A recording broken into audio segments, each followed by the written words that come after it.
नमस्कार, आप सभी का स्वागत है। दोस्तों, गरुड़ पुराण में मनुष्य को पितृपक्ष में भोजन करने संबंधी महत्वपूर्ण नियम बताए गए हैं। इन दिनों में मनुष्य को किन चीजों का सेवन नहीं करना चाहिए, भोजन करते समय अपना मुख किस दिशा में रखना चाहिए और किस दिशा में नहीं रखना चाहिए। साथ ही पितृपक्ष में स्नान करने के नियम भी बताए हैं। प्रत्येक मनुष्य को पितृपक्ष में इन नियमों का पालन अवश्य करना चाहिए। इससे मनुष्य को पितृदेव का आशीर्वाद प्राप्त होता है और उनके जीवन में सुख समृद्धि आती है। प्रति वर्ष पितृपक्ष भाद्रपद मास के शुक्ल पक्ष की पूर्णिमा तिथि से प्रारंभ होते हैं और आश्विन मास की अमावस्या को इनकी समाप्ति होती है। पितृपक्ष के दिनों में मनुष्य को पितरों की संतुष्टि के लिए श्राद्ध कर्म तथा दान धर्म करने चाहिए। श्री कृष्ण कहते हैं, जिस मनुष्य को उसके पितरों का आशीर्वाद प्राप्त होता है, उसके कुल का गौरव सदैव ही बढ़ता है। ऐसा मनुष्य कभी दरिद्री नहीं रहता है। दोस्तों, पितृ मनुष्य के परिवार का सुरक्षा कवच होते हैं। पितृ शक्ति मनुष्यों की हर प्रकार के संकट से रक्षा करती है। यदि घर में पितृ शक्ति का वास हो तो घर में किसी भी प्रकार की दुष्ट आत्मा तथा नकारात्मक शक्तियां प्रवेश नहीं करती हैं। इसीलिए हमें पितृपक्ष में कुछ ऐसे कार्य करने चाहिए जिससे हमारे घर में पितृ शक्ति का वास हो। पितरों को प्रसन्न करने के लिए गरुड़ पुराण में भगवान श्री कृष्ण ने बहुत ही महत्वपूर्ण उपाय बताए हैं। भगवान श्री कृष्ण के अनुसार पितरों की संतुष्टि के लिए सर्वोत्तम उपाय है दान करना, और दान में भी सर्वोत्तम होता है तिल का दान करना। जो भी मनुष्य पितृ पक्ष में पितरों के लिए तिल का दान करता है, उसके सभी पापों का एवं दुखों का नाश हो जाता है। इसके अलावा आप पितृ पक्ष में अपने पितरों की संतुष्टि के लिए वस्त्र आदि का दान अवश्य करें। यदि गाय का दान किया जाए तो कई गुना अधिक फलों की प्राप्ति होती है।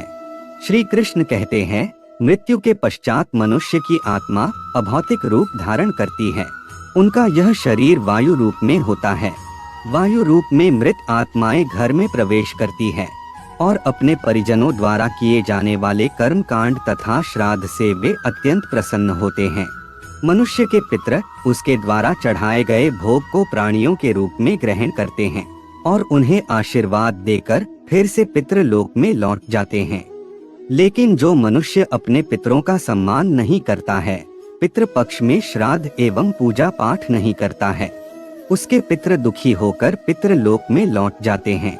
पितरों को दुखी करने के कारण मनुष्य के सभी पुण्य कर्म उसी क्षण नष्ट हो जाते हैं और उसे पितृ दोष लग जाता है। इसीलिए मनुष्य को अपने पितरों को कभी दुखी नहीं करना चाहिए। आइए जान लेते हैं पितृपक्ष में भोजन तथा स्नान करने के कौन से नियम बताए गए हैं। सबसे पहली बात है, पितृपक्ष में स्नान केवल एक वस्त्र धारण करके ही करना चाहिए। निर्वस्त्र स्नान करना अशुभ माना गया है। पितृपक्ष में स्नान करते समय अपना मुख दक्षिण दिशा की तरफ रखे और पितरों का स्मरण करते हुए स्नान करे। स्नान के पश्चात सूर्य देव को तांबे के पात्र में जल अर्पण करे और पितरों की आत्मा की शांति के लिए सूर्य देव से प्रार्थना करे। पितृपक्ष में स्नान करने के बाद ही दान करना चाहिए और दान करते समय पितरों का स्मरण करे। दान करते समय भी अपना मुख दक्षिण दिशा की तरफ रखे। गरुड़ पुराण के अनुसार तांबे के पात्र में तिल का दान करना चाहिए। पितृपक्ष में लोहे की वस्तु का दान करने से पितरों की आत्मा को शांति मिलती है। गरुड़ पुराण के अनुसार पितृपक्ष में कुछ चीजों का सेवन करना अनुचित माना गया है। पितृपक्ष में मांस, मदिरा आदि का सेवन करना वर्जित माना गया है। जब पितृगण अपने प्रियजनों को ऐसे निंदित कर्म करते हुए देखते हैं तो वे बड़े ही दुखी हो जाते हैं। साथ ही पितृपक्ष में लहसुन, प्याज आदि का सेवन भी ना करे। यह तामसिक पदार्थ है और इन्हें पितरों को भी अर्पण ना करे। इन पदार्थों से मनुष्य के शरीर में विकार प्रकट होते हैं। वही यह पदार्थ पितरों को क्रोध दिलाते हैं। पितृगण इन पदार्थों को स्पर्श भी नहीं कर पाते और इनके निकट भी नहीं आ सकते हैं। इसीलिए भोजन में इन पदार्थों का प्रयोग वर्जित है।